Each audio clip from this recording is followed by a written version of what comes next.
Assalomu alaykum do'stlar, meni ismim Durdona. Oxirgi kunlarda Omonxonni Darknet videosini ko'rgandim va meni tanishlarim mana shu videoni tashlab, "Shu Isabella klon sanmisan?" deyishdi. Keyin bo'lsa, men ham ularga hazil qilib, "Da, men dedim. Meni chindan ham hamma shu Isabella klonga o'xshatdi." Men to'g'risini aytsam, o'rtoqlar, u qiz emasman. Lekin Omonxon aka mana shu videoni ko'rib menga aloqaga chiqsalar, Darknet videosiga albatta tushib bergan bo'lardim.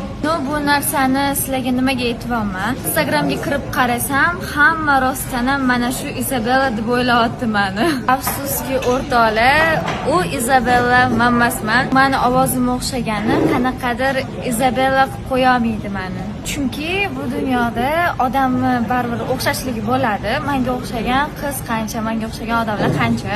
Shuning uchun sal bo'lsa ham o'ylab, fikr qilinglar, kommentda unaqa bo'lar bo'lmas gaplarni gapirmanglar.